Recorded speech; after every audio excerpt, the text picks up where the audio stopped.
have two clarifications from you, Sadhguru.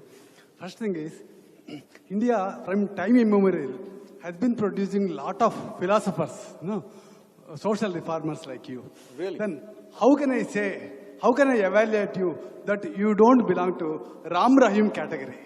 That's first question.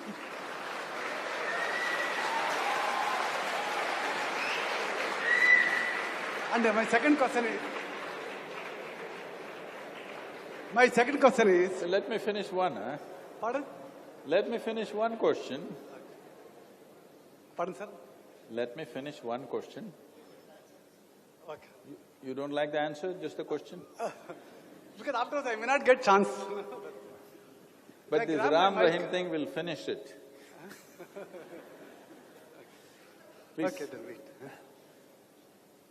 So, you said India has produced many philosophers and social reformers from time immemorial. I think you got it completely wrong on that note, because India never produced social reformers or philosophers. Philosophy is one thing we always shunned.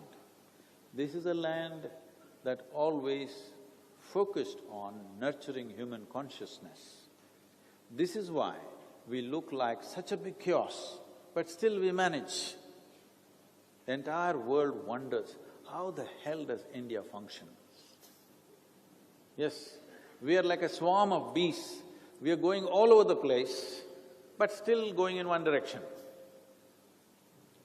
Because in this land, nobody could ever give us a moral code. Even when so-called divine entities came, all they got was a debate. Yes or no? When Shiva came, his wife Parvati asked 1,000 questions. Entire Shiva Sutra is full of questions and questions and questions. He can't give a commandment and say, this is it. He has to explain. This is not a philosophy, this is a seeking. This has been always a land of seekers. When Krishna came, Arjuna, his dearest friend, how many questions? Endless amount of questions.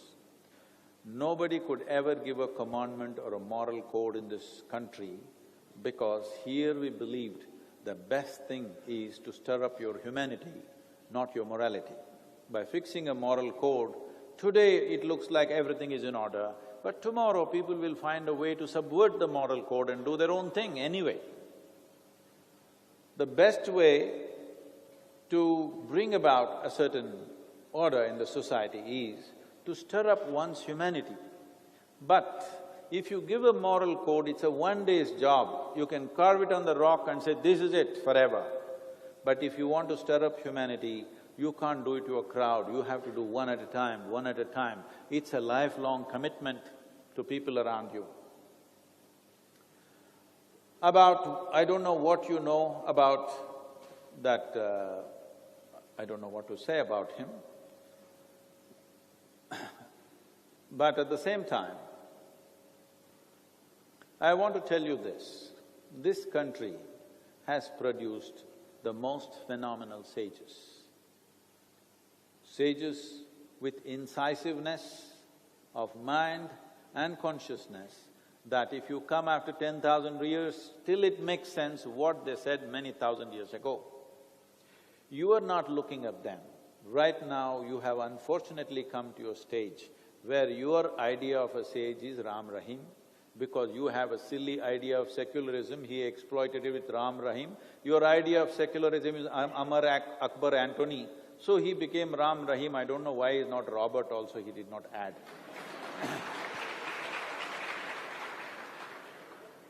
So, see, this is what I said. Today, because a court has convicted him, everybody is standing up and saying, this is the most evil man. The first day I saw him on a news channel, the obscenity of the aesthetics itself, I said, why is even a national news channel showing this kind of thing? Obviously, if you pay money, this whatever God business, what is the movie on? He made one movie, no? No, he made a movie, right? Rahim made a movie. What is that? Messenger of God. Ah. When he made this movie, then only you should have known the moment you saw the man. Now because the court has convicted, all of you are doing this. I said it the first day, this is a joke being played upon our society. You must stand up and say something. But no, all the news channels, all the intellectuals, everybody clapped their hand because they like the garish nature of what he's doing. But today, because the court is convicted, they are saying this must go because, first of all, this is the thing. When the court was to give a judgment, their people went about creating arson around the court. Why are they doing this? Because they believe, and many times unfortunately it's worked this way, that they can force the hand of law with violence or some force on the street. That's the reason why they're doing it. Similarly, many news channels are also believing by creating a certain force of opinion, they can force the hand of law. This must stop. If we want to become a law-abiding nation, our opinion should not be bigger than the law. Law should be the ultimate thing. So here, one thing is law, which is between you and me, because the law is about how all of us can function together in the society. But another thing is how I am within myself. How I am within myself must happen by evoking my humanity, not by fixing morality on me. But if you want to evoke humanity, we need many people who are dedicated to that. I think it was very beautifully put when Adi Shankara spoke about it. He said, every one of you have tasted a mango, but all of you have not planted a mango tree. Because 10 people planted mango trees, 1,000 people are eating mangoes, the sweetness of mango they know. So these people, those 10 people for every 1,000 were there in the past, unfortunately they're missing.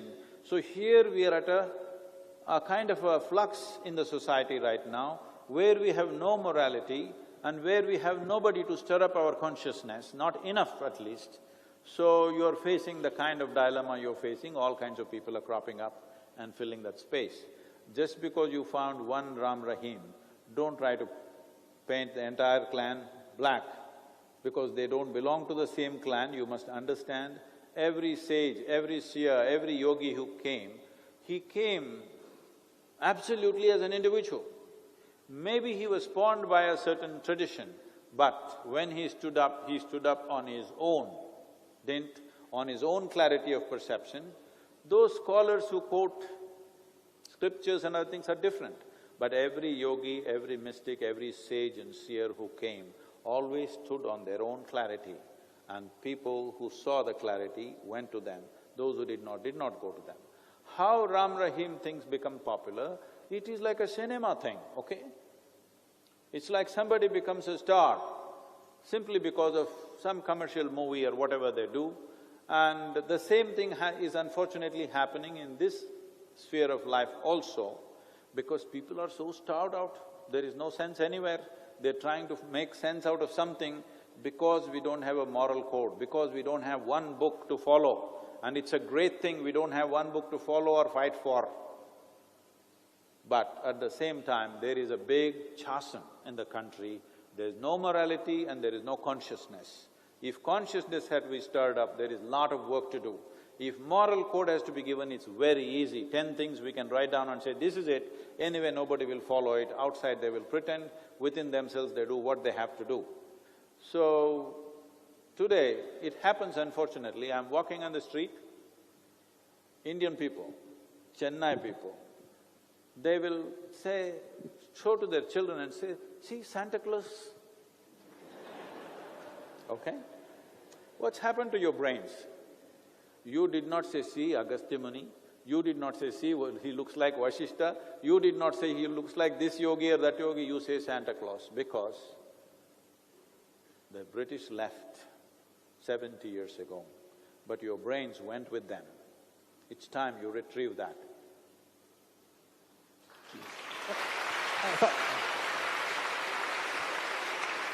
One more clarification, sir. Sorry. I am proud to say that IIT Madras is the only organization, IITs in our country, which is offering spirituality in management. I'm really proud of it, proud of this IIT. And when the gentleman asked you a question that how to build up the courage, I expected a straightforward answer from you, but he gave something different, that is, courage, if you work in tune with nature, will automatically get courage. That type of answer, spiritual answer I expected, but he gave something different. Can you explain, please? If I do only what you expect, why would I be needed here?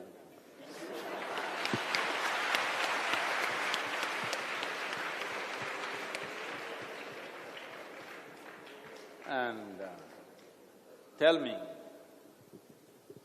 right now, daytime, I'm asking the girls, daytime you're walking, either in the campus or in the Chennai streets, where you can see everything clearly, there is clarity in your vision. Do you need courage? No. No.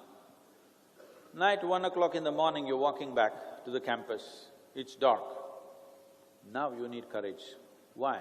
Because there is no clarity, that's all.